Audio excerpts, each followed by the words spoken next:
Morning. Morning. Welcome to today's CALS workshop, a how-to guide for starting a podcast. We appreciate you all being here today, and we're going to hear from Dee Shore and Chris Liotta, and they are experts in their own design. Each run a podcast, one for personal purposes and one for professional purposes.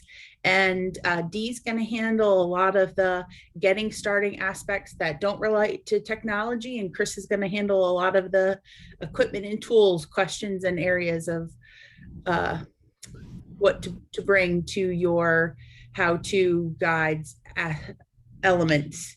And before we get started, Dee Shore is a graduate of both Queens College and has her master's degree from NC State International Development, and again runs the Farm Food and You podcast. And Chris Liotta is a graduate of Elon and is not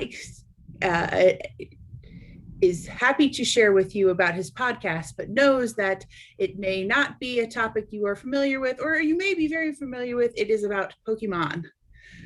So I'm going to let them take over and hit the show. Should I run the slides, Dee and Chris? Yes, please. Go for it. Yeah.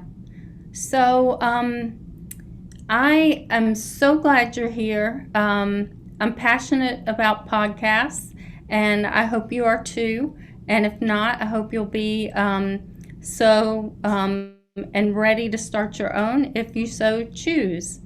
One of the reasons that I'm excited about podcasts, I'm a communication specialist in CALS communication, and podcasts are really growing. In 2012, about 100 million people listened to at least one episode per month, and that means that 50% of the population has listened to at least one podcast a month. They've listened to at least one podcast, I'm sorry. And what we're talking about today is, do you want to ride that wave? And if you do, how do you do that from kind of planning to a technical perspective? And we're taking a high-level overview because we don't have much time. Next, Janine.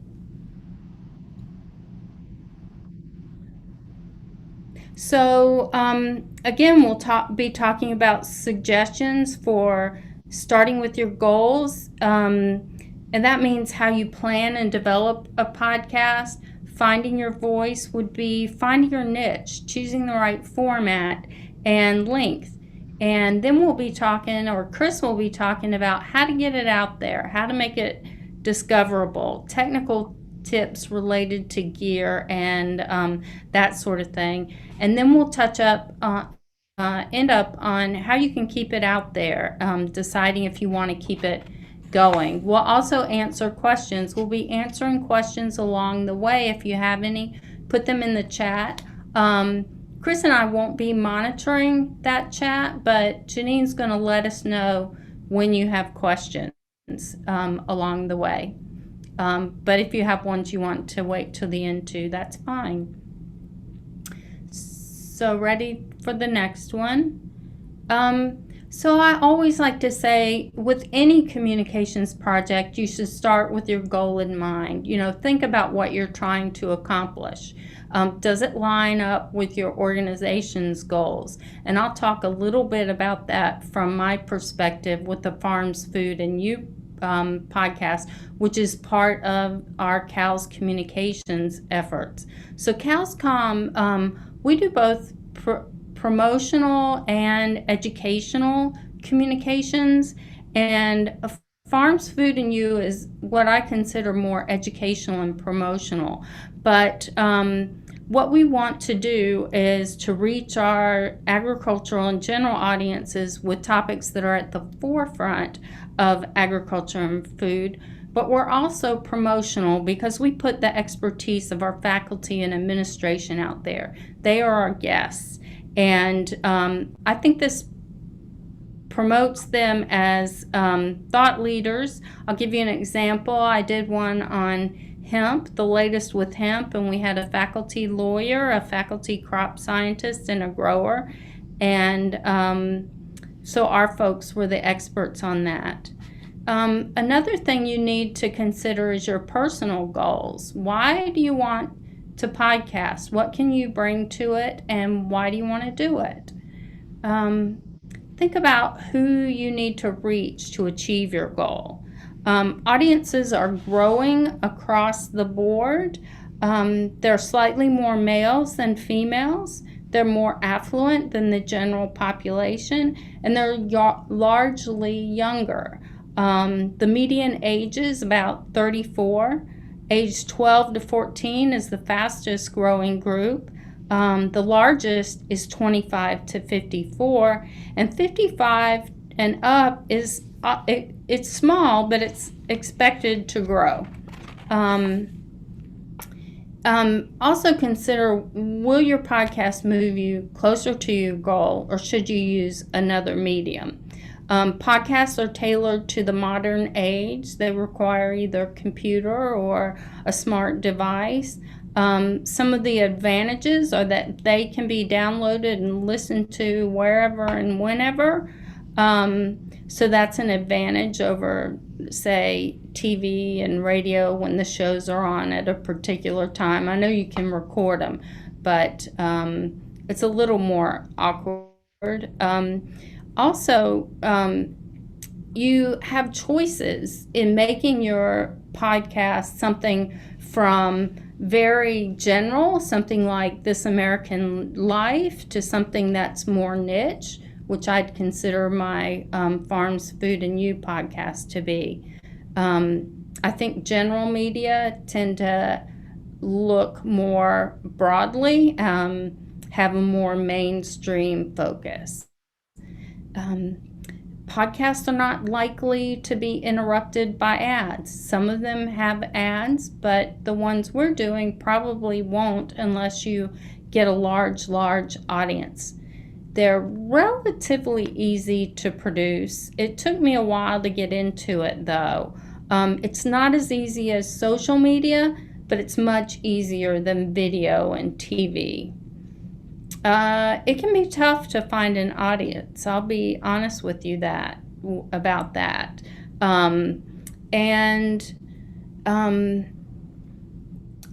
it really depends on your message. If your goal is like to demonstrate how to prune a peach tree, that wouldn't work well on a podcast. You need something visual to show you how to do that. Even publications often have visual representations, drawings or photos that a podcast just won't have. Also, you need to figure out what your niche is.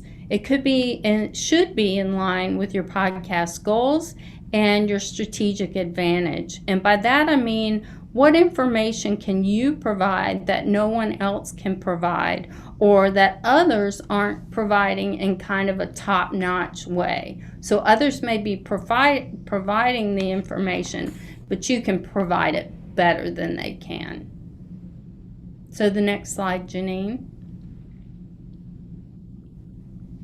Okay, one big consideration is, do you have time? Someone asked how much time it takes per minute to get your end result.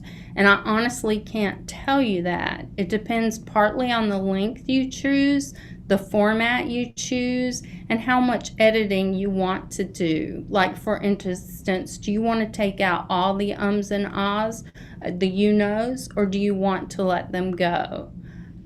For Foods, Farm, and You, I spend about 20 hours per episode, and that is a lot for a podcast.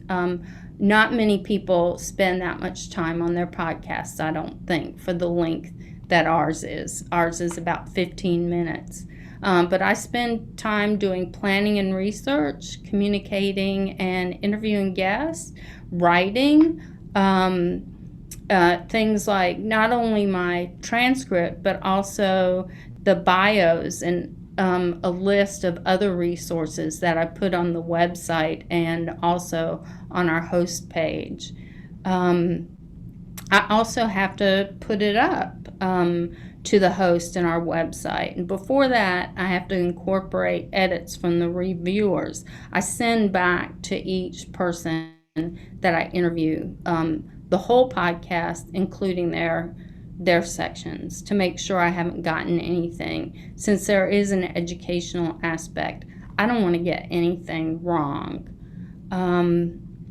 Notifying folks that it's up, and then it's good to promote your podcast.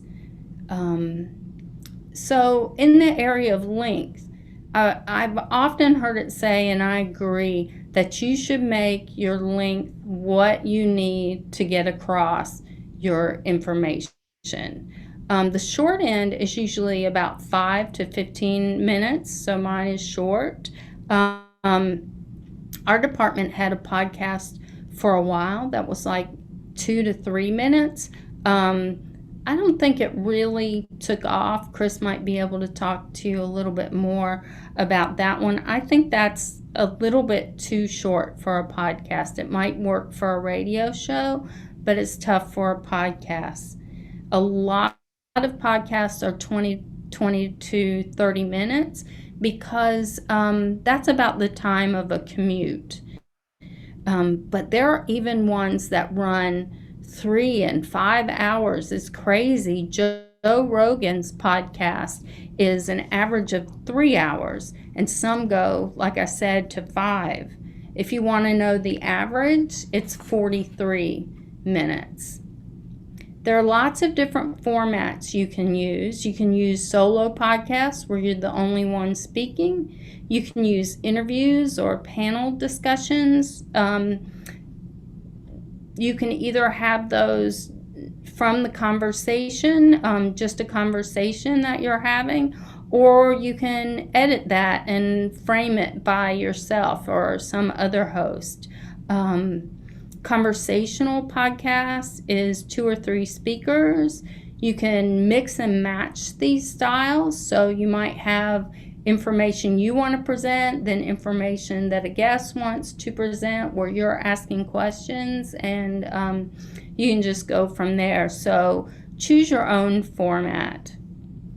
Pick the one you're most comfortable with and the one that you think will best serve your goals. Mine involves interviews because I don't have subject matter knowledge. So I need to interview folks who are experts. On the other hand, I'm not sure if he does this podcast anymore, but Ben Chapman, who is a food safety specialist here at NC State, he had a conversational podcast on food safety. He drew in an expert from another university. So he knew what he was talking about. He didn't need to go to anyone else. We had a question come in about, once you have a topic and an audience, can you keep it up on a schedule? How often, daily, weekly, monthly, etc.? Yes, I'd recommend that so people know when to expect your podcast, and you can do it again. I would make that lean toward what you have time for. If you're really time sensitive, you may want to have it at a more frequent episodes. The episodes that Chris used to work with Mike Walden on, the ones that were 2 and 3 minute, he had one every day of the week. He recorded them once every 2 weeks, but they were really timely. Our podcast we do 2 times a week twice a month or every 2 weeks, because that's about as much as I can handle with my other responsibilities. Some people do a month. Anything that you think, but I would recommend posting on the same day of the week and also doing it in a consistent manner. I'll actually add in a little bit too, but like just the second, that consistency is extremely important, because you want people to know, like for the podcast that I listen to, I know that on Wednesdays I'm getting this, on Fridays I'm getting that. The podcast that I work on, we're a Friday morning drop, and so and that also helps you planning out your schedule.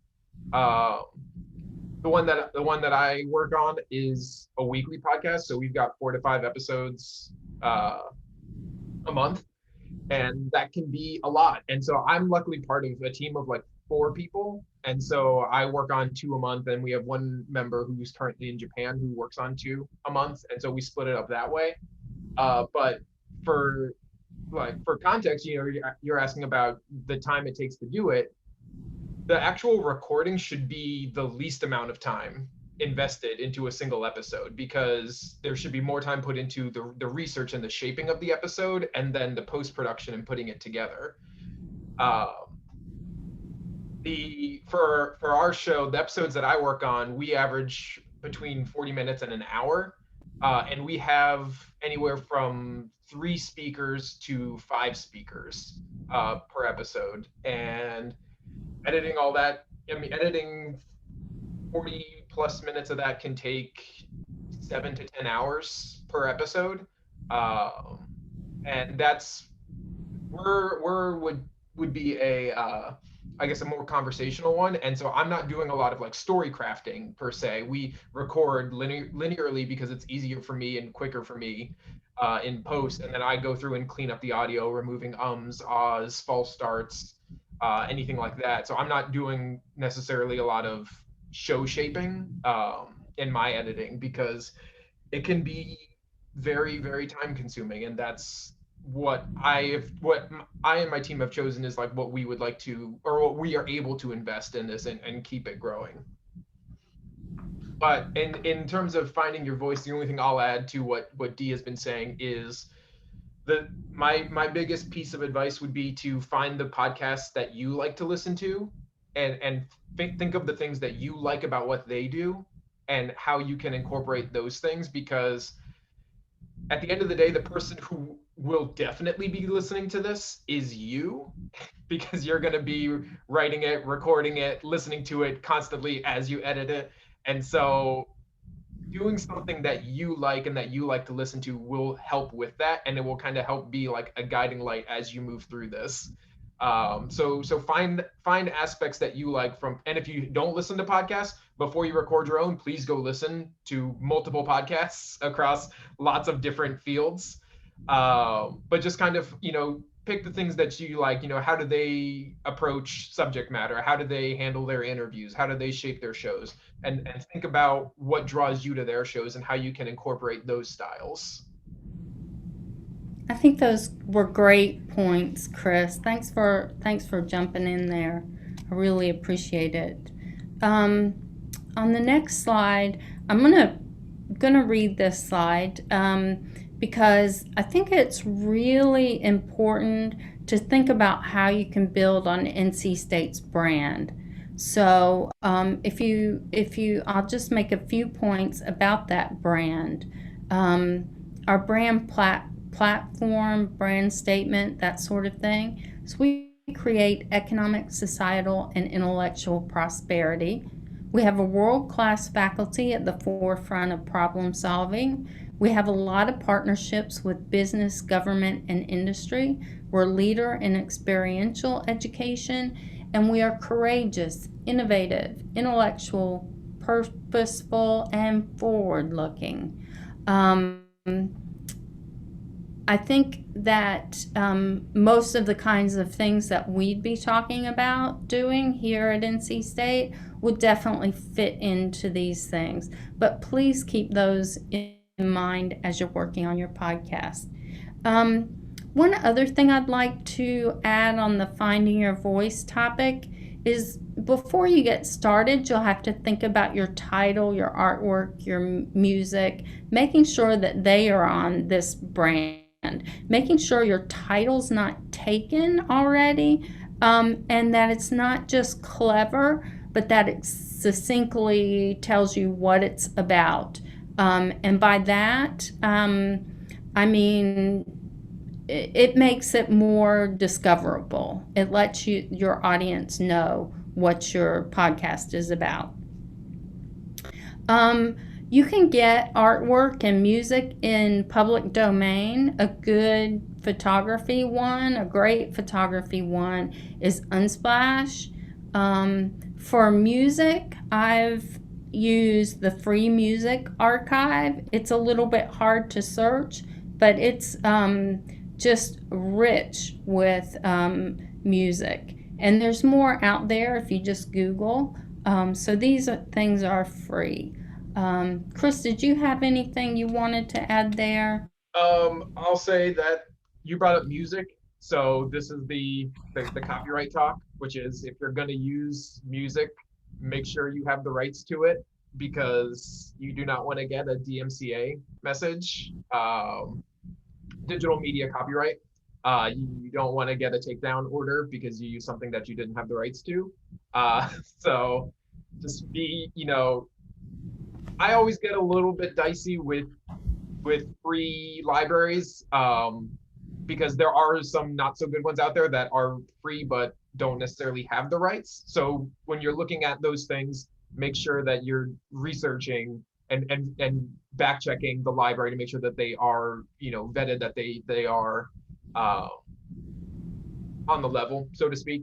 For ours, one of our members recorded their own music for it, so we definitely have the rights to it and we don't have to worry about it, but we also don't use that much music. And you can also think about if you necessarily need it or if you just want to find a quick little 30-second intro music and that's all you really need for the episode. And then he brought up the cover art. I was going to hit on it later on, but since she brought it up here, I'll say that some people think that just putting something together will be fine and work, and that's you got to have something, but there are over, I think it was, I think I pulled it up later in my other thing, but there's over where did I have it? I'm losing my notes. There's I think there was over 1 million active podcasts in the world. And so the idiom goes, don't judge a book by its cover. That's what everyone is doing with podcasts. And so you need a kind of cool, it doesn't have to be fun, it doesn't have to be super design, but you need something that represents your show and gets the message across. Like if you just have a photo of a mic and your show title, that's not going to really grab anyone's attention. There are thousands of podcasts out there that have just a mic on their show. Think about what your subject matter is and how you can incorporate that to kind of give people a quick first impression of your show in a professional manner. This also depends on your budget because some people might have budget where they could go hire a third party to make a logo. I have one of my friends designs logos and his rate is I think $200 for an original logo. So you can always hire out someone to do that. Or if you don't have the money, you can make it yourself and that's totally fine. But just, make sure that it's clean and looks professional. Again, I say, you don't go into Apple Podcasts, Spotify, look at arts that you like and figure out ways that you can kind of work, incorporate things that you like into what you want. And then also stay on brand. Okay, Janine.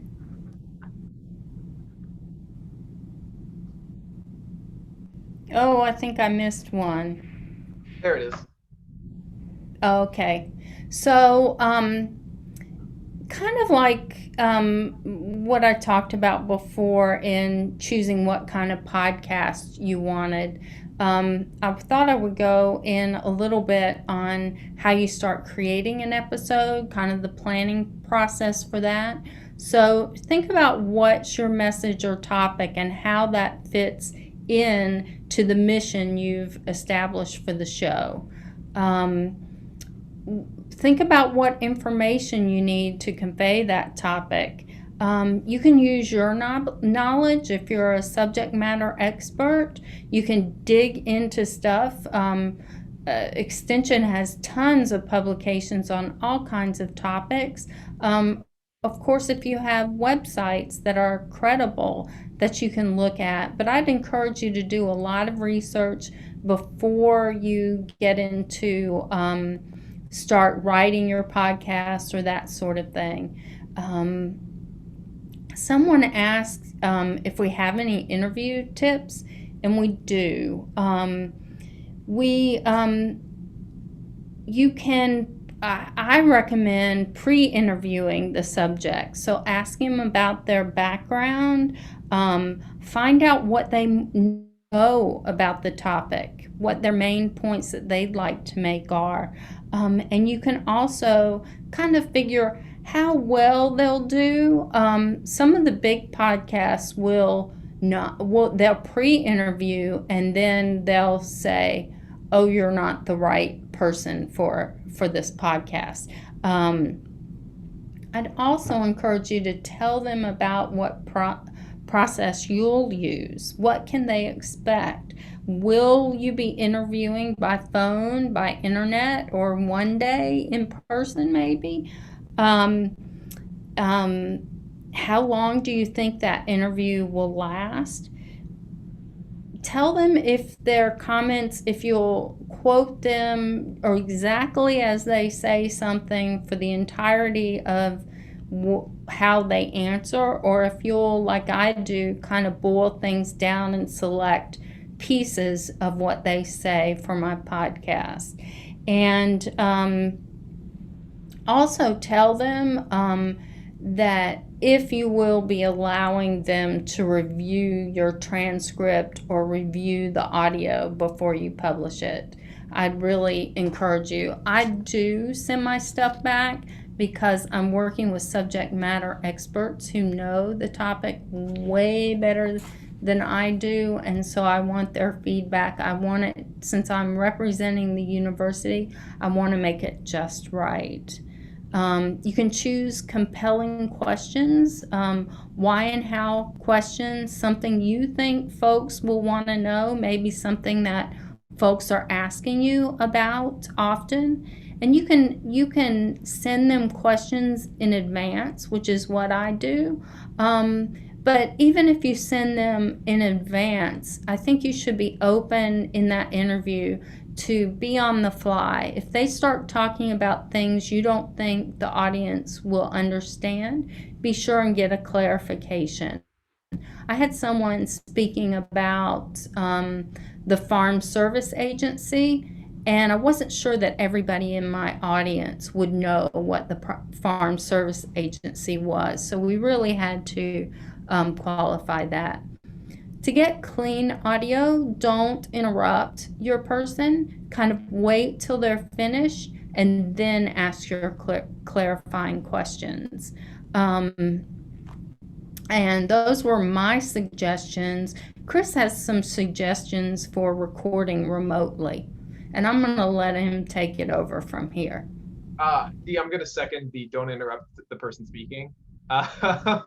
Because that's something, especially if you're having a conversational podcast, it can be tempting because you want to, like, that just feels like the natural flow of things, but it just kind of creates a mess. And it can be done well, but maybe it's the video producer in me and that, but you brought them on because you wanted their perspective, so don't interrupt their perspective.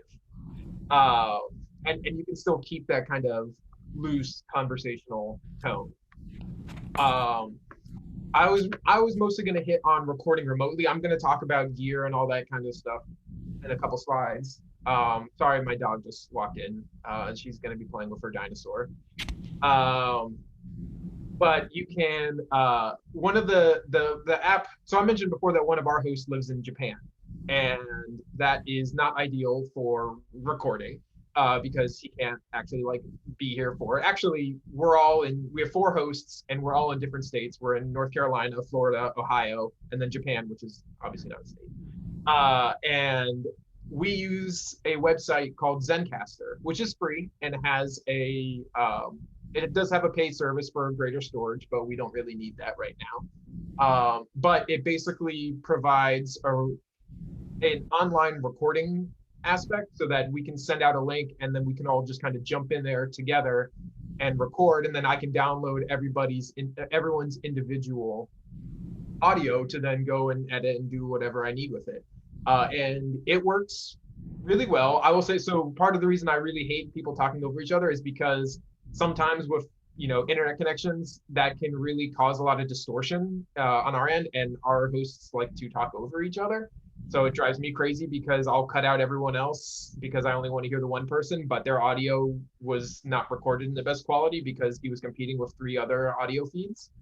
And that's not to say that that happens with all of these kinds of services, but I know it happens with ours, and it's a little bit of a sticking point for me. But you can, like, obviously you can record in person, and you can record on things like your iPhone with, they make attachments for better mics than the one that is the one that comes on your phone.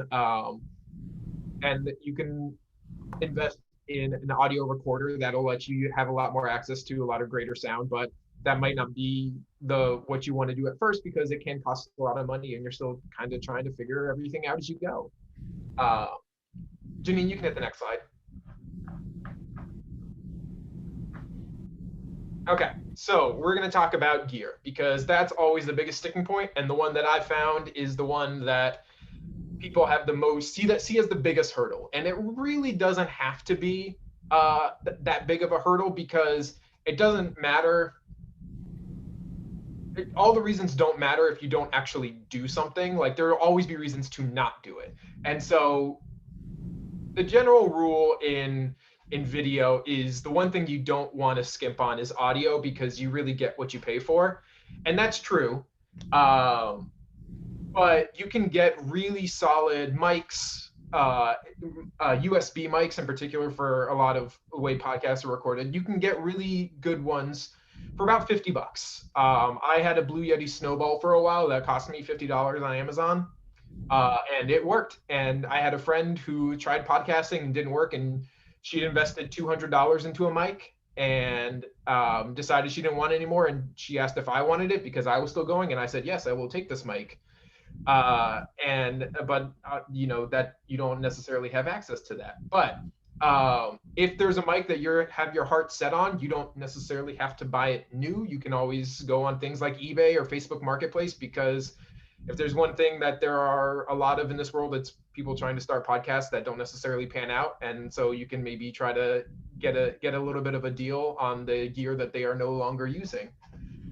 But obviously the mic is important. So find what you're willing to spend on it and go around there. Like I think you might be able to swing $50, but everyone's situation is different. When the people who started our podcast started out, they were on the Apple earbuds with the little speaker right down here. That's what they were using at the start, and they made it work, and it's grown from there. And luckily they got some patrons over the years that were able to kick in some money so that they invested in better quality mics. The other piece of equipment that I'll say that you 100% should have is headphones, and particularly over the ear headphones. Earbuds work, they're fine, but they don't really have that same kind of feel for editing audio sound. The main reason that you if there's any reason why, or anything you take away from this part of our speech that I want you to have, is that always listen at least once to your finished product with headphones on, because if you only edit out of your computer speakers, you don't know if your sound is only coming out of the right or the left. And so, or the right headphone or left headphone. So if you just edit it on your computer and you're weighted to the right, if someone listens to it and their right speaker is busted, it's going to be absolutely nothing to them. They won't hear anything. So listen to it once through with headphones on to make sure that things are balanced and that you can actually hear it out of both headphones. That's luckily never happened to me, but it's happened to a few people I know. But those are really like the two pieces of equipment that I would say that you absolutely need to get started. And then in terms of space, the room you see behind me is the room that I record in. I wouldn't say that it's ideal, but it's where my computer is, and so I make it work. If you're recording on a laptop, something you'll hear a lot is people taking their laptops into their closets to record, and that's a terrific option because of all the clothes in your closet that will eat up all the reverb and sound that's coming through.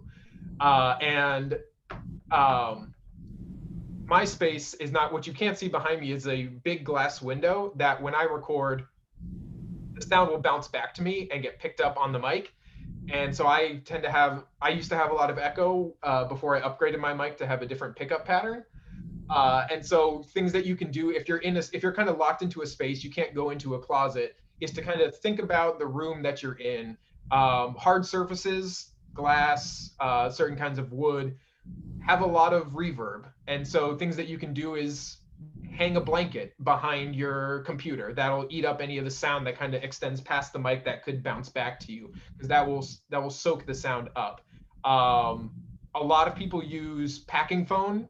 If you're like me, you're buying a lot of stuff from Amazon and you have a lot of excess packing foam that you don't know what to do with, and so you can pop that up on the wall. You can use old eggshell or egg crates with their foam and kind of tape those up there in nice little patterns.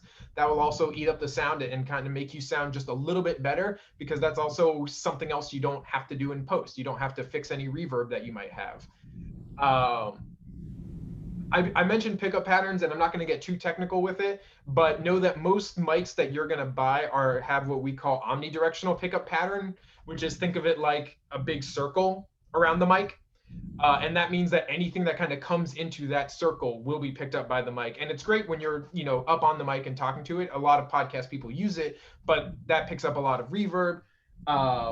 The one that I use has a lot of options on it. It has 4 different options. And I tend to, because of my space, I use a hypercardioid pickup pattern, which is, I don't know if I can do this with my hands, but it's kind of like a heart with this point right here being the mic. And so it's very directional. So it's mostly pointed at my mouth where the sound is coming from. So a lot of the sound that would bounce back to it isn't picked up. But that comes with a little bit more money on the back end for the mic. Chris, yes. I wanted to chime in about the space, because it also applies to the space that your guest is using and how they manage that space. So I've never asked any of my guests to do this, but I do it for myself. I turn off the HVAC system. I go to a room, the best room we have a busy street, and there's traffic noise. So going to a room where there's no traffic noise, trying to go away from the birds chirping out of the window. And then I do advise folks to try and be quiet while the interview is going on. One time, somebody in the background, I don't know what they were doing, but it sure sounded like they were putting away dishes. I've had people click their pens, and I've had people thump their desk with their feet. I've even had one where it sounded like somebody's dog was in the room and eating the dog food. Yeah. So if you can ask them, or sometimes you can interrupt them. Like the time the person was clicking their pen, I just said, whoa. On the next question, please don't click your pen. But if you can tell them beforehand anything, that would be useful for them and for you. I would say if they're doing something that can be stopped, like clicking a pen, I would stop them in the moment and just be like, hey, would you mind not clicking that, and then just start the question over. Because for my own reasons, I would not necessarily use the audio. If you're fine with an answer where there's clicking, then don't. But I'm a little bit of a more, I don't want to deal with that in post. So in the moment, I would rather stop them and just be like, please, put the pen down. But yeah, that is a very, very good point, Dee. Don't record in your kitchen, because there's a lot of hum that you block out as a person, but the mic won't block out. And there's things that you can do in post. Again, like you can do noise prints and you can take all that stuff out. But again, that's creating more work for you in the back end for something you can fix in the moment.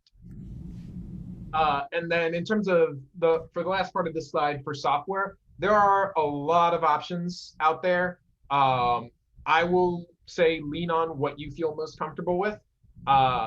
If you use Adobe Creative Cloud for anything, then you have access to Adobe Audition, which is what I use for editing. But if you don't feel like you're comfortable with Audition, you can also edit your audio in Premiere Pro. And it might be a little bit more limited than Audition, but if it's what you know when you're getting started, getting that familiarity together and how you're shaping it will help. There are free options. Dee, I think you use Audacity, right? Audacity's free. If you have an Apple computer, it comes with GarageBand, which you can record and edit in. So there are a lot of different ways that you can kind of get about doing the editing, and you don't necessarily have to spend money on it. There will be a learning curve, but, and he can speak to this but you get familiar with the software pretty quickly once you're in there constantly editing and kind of moving along, and you'll find your own shortcuts and ways. And so you will get faster in time. So just know that, if you're feeling frustrated in the beginning as you're getting used to a new software, that's totally normal.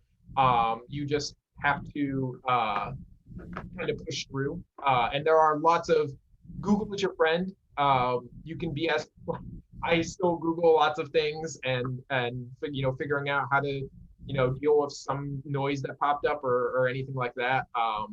Odds are, if it's happened to you, it's happened to someone else and they've posted on Reddit about it. So Yeah, I'm still learning. And one thing I learned through is just not being able to figure it out and going to the internet, like Chris says. I use the hosting service called Buzzsprout, and they have a lot of tutorials on how to use the software that I use, which is Audacity. If you do try Audacity, it's really good and it can do a lot of things that you want it to do. The interface, though, is kind of clunky and it's a little bit hard to figure out. But I went into Premiere Pro one time and I just was totally overwhelmed and just said, I'll go back to Audacity because I'd used it before. We have a couple questions that came in first. Yeah. Oh boy, it's hard when for the future, I do not recommend being in charge of the chat and the PowerPoint on a laptop, because I cannot, if I click one place, it won't let me look at something else. Janine, I've lost Marcello's question. I have the chat pulled up, Janine, so I can. Okay. So Marcello asks, do you have a preset of audio effects that you use to clear the recording? And I do for mine, because I know the people. We have a guest on almost every episode, or at least every other episode. But for the most part, our hosts are the same and their mics are the same, where the recording is the same. So over time, I've built out the different kinds of, Lucas has this kind of reverb, so I have those effects built in and saved as presets. And so that's just something that you build over time, or you can just do it in the moment, which adds time. But again, if you know how to do it and you just keep doing it, it'll become second nature. Denise asked if there was a list of the recording and editing apps, and I don't think we have one in our notes, right, Dee? But I don't think there's a formal list somewhere for this, right? Yeah, we could probably make one and send it to you, Claudia, if that would be helpful. I have one from a class I took that I could cut and paste from, probably. The cost may be out of date, but it'll have some of the links. Mm-hmm.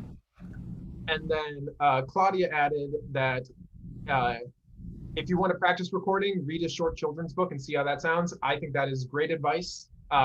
Children's books are great for testing that, because you also tend to be a little animated when you're reading it. Like, read it like you're reading to a child, because your voice is going to inflect differently, and so you'll get some high pitched tones, some low pitches, and you'll kind of see what the sound is, but also how your voice is responding to the mic. So I think that is a great piece of advice. Thank you, Claudia.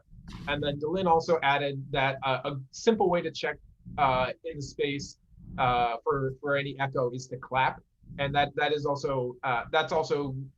also works. I would say do it when you have the mic, because if you just clap and listen for it, the mic is different than your ear. So do it that way, and just kind of walk through your house, press record and clap, and kind of see what you're dealing with. And then I think we had one more pop in. Hold on a second. Give me a second while county extension centers may benefit from sharing podcast programs and associated responsibilities. Any advice on how best to collaborate? Advice on marketing that content? The marketing side, we've got on a later slide. In terms of how best to collaborate, I don't know if you mean collaborating on episodes or content, but honestly, in terms of like if you're collaborating on the same show, then Google Drive is a great resource for sharing show notes and meeting and all that. That's what I use for my group. But thank you, Janine. But if you are doing it elsewhere, there's any messaging apps. I mean, Facebook Messenger, Discord is great for hosting a show, or for collaborating space. Janine, you can go to the next slide now.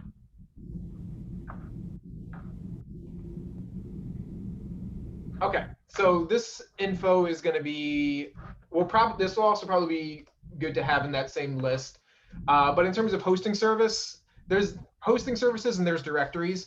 And hosting services are things like Anchor, Buzzsprout, SoundCloud. It's where, like the name says, it's where your podcast is hosted. It's going to have the library of all of your episodes. And Dee uses Buzzsprout, I believe, for her podcast. Ours is hosted on, I think our one is hosted on Buzzsprout as well. When we were doing the one with Mike Walden, that one was on SoundCloud. I would personally, knowing what I know now, I would say lean towards Buzzsprout or Anchor. Anchor, I believe, is free. Buzzsprout does have a $12 monthly fee. So if you're wanting to, get your feet wet, you might lean towards the free one. And it works. People have a lot of time with it. I don't have a lot of experience with Anchor, so I can't really speak to it.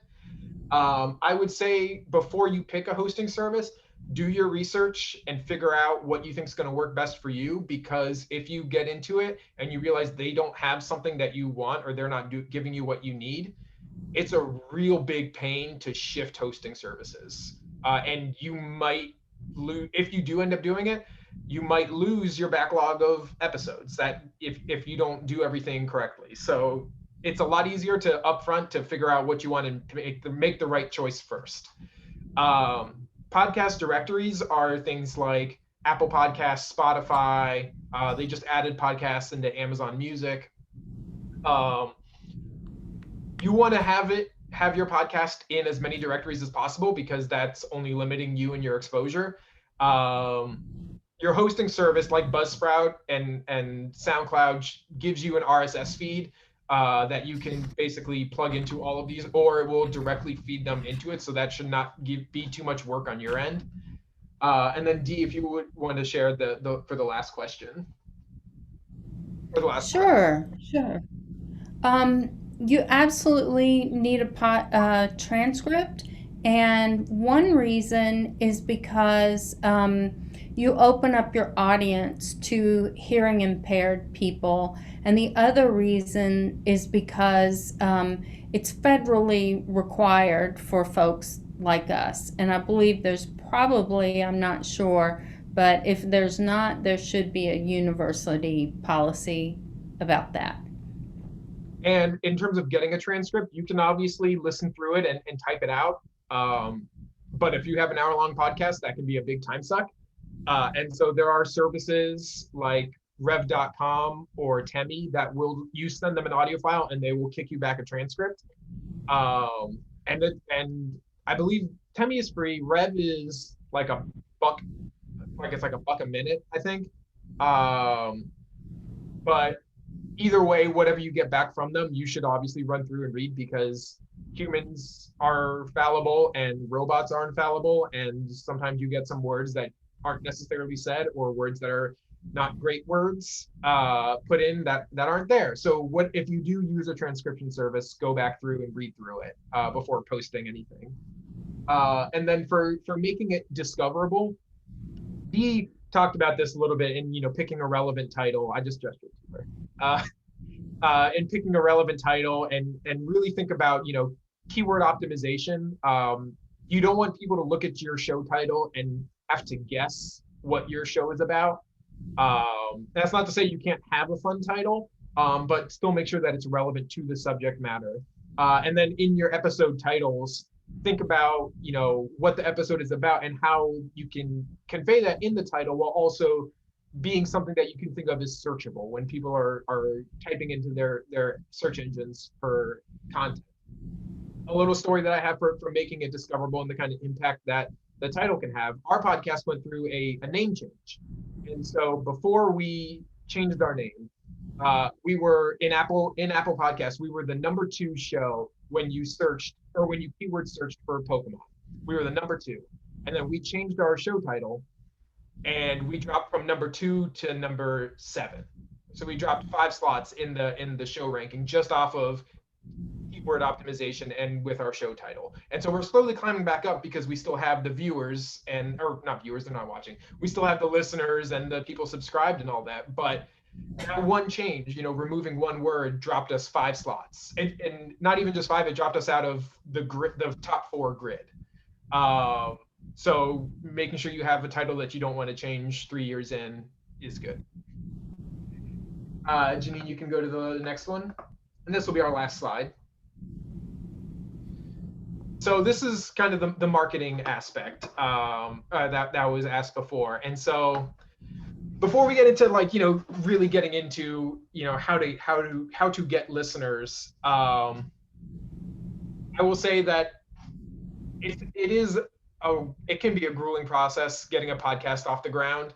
And so my biggest piece of advice for anyone thinking to do it is pick something that you're interested in to talk about, a subject matter that you're passionate about, because it sometimes will feel like shouting into a void. And you may not be getting the response or the growth that you want at first. And so doing something that you like and you enjoy kind of helps smooth that over, especially in the early days, because you might feel like it's not working out and you just need to give it a little bit more time. Getting listeners, it's really, you get what you put in. So if you make the show and you just put it up there, you're probably not going to get that many listeners. But if you're on social media, if you're on Reddit, if you're posting episodes, engaging with people in the field, so not even just going on social media to say, hey, new episode, but you're engaging with other content creators in your field, you're engaging with subject matter experts in the area, and just exchanging tweets or messages, and just communicating with people and talking with them. That's how you build your audience. That's how you build yourself over time. I will say, like, Reddit is one of those bottomless void kind of places, but it is a good place to find communities that you can engage with and share your content, but also build that audience background.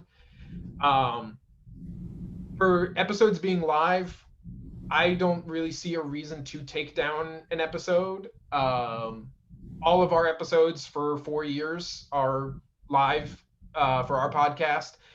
If something does, information changes, you can always issue an update. But I wouldn't necessarily be in the business of taking down episodes. And deciding if it's worth the effort. So again, this gets back to picking something you're passionate about, because if you enjoy it and you're passionate about it, then it is worth the effort. To give you some quick numbers, so according Buzzsprout released the study, Buzzsprout released some numbers. I think this was a year ago, but in the first 7 days of an episode's release, if your podcast has more than 26 downloads, it is in the top 50% of podcasts. And if you get more than 72 downloads in the first week, that jumps to 25%. And all the way up to 539 downloads is in the top 5% of podcasts. So that kind of gives you a little bit of context for numbers success. Because to me, 26 in the top 50%, that doesn't seem like that much, but when you're just starting out, getting 26 listens can be a little hard, quite honestly. But if you get there, that you're doing pretty good. And then Dee in her class, I think she heard that most podcasts don't last past 8 episodes, which to me is way too few to make any sort of judgment on whether or not you're getting the return on your work. When we started our video series Homegrown, I basically said that, we're not going to ignore the numbers, but we're not going to make any decisions on numbers until about 6 months to our first year in, because we weren't really sure, the return that we were going to get on it. My podcast, when the 2 people who started out, the first year, I think they got in total like 300 listens in the first year. And we just hit our 4th year. And this past year, we had 100,000 downloads in the span of a year, which according to Buzzsprout's numbers per episode puts us in the top 1% of podcasts available. But if they had called it in that first year when they only had maybe like 10 listens per, they wouldn't have gotten to that point. So, it takes time to, very few kind of hit it right off the bat. And so that, finding something that you like talking about and you like working on will kind of help you push through those early rough patches. I think I saw something pop up in the chat. Oh, someone shared Google Docs of podcast services. So thank you, Rebecca. But that is all that I have to say about the marketing, unless people have very specific questions on it. Like I said, you get what you put in. So if you put in a lot of groundwork and really driving your content, you will. I'm not going to say guaranteed to get a return, but you will get more than if you did nothing. I had there were a couple questions that came in earlier, and I was going to answer those really quickly because we've got only a minute left. One question was how CALS would support podcasts. Right now, we're looking at the possibility of perhaps loaning gear. We don't have any that we can loan right now, but maybe in the longer term. Definitely provide advice on getting started, and then if you need some advice after you've started, we can certainly help with that. Also, I'd like to mention that if you wanted to try out different gear and also see what it's like to talk about it, edit, get going, the library has kits for loan for use in their digital media lab for up to a week, I believe. You can contact the library to find out more about that. We also had a question about whether sponsorships and branding were appropriate. And if you have that question, I'd encourage you to get back up with us because we'll have to go through the branding and sponsorship office to see if they will allow that for you. We've also been talking about could we offer to potential sponsors a menu of options? So maybe your podcast would be part of a package to go with like a magazine, our magazine, or other maybe homegrown stuff like that. And we might be able to help get some sponsorship as well.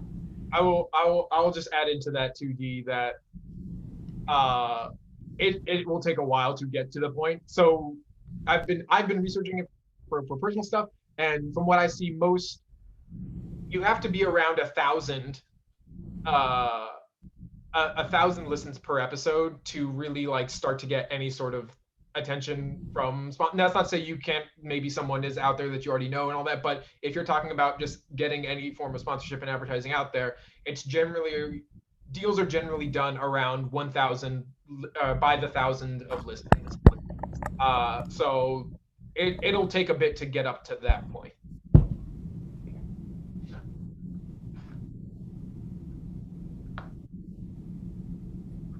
Are there any other questions? Thank you so much, Dee and Chris, for taking us on this podcast how-to guide journey. And for those of you that are interested in continuing on your CALS Comm workshop journey next month on May 13th, which is a Thursday at 10 a.m., we're going to be talking about extensions, homegrown series, and how to possibly start your own video series. So thanks so much. Be on the lookout for a feedback survey after this session and hope to see you next month. Bye.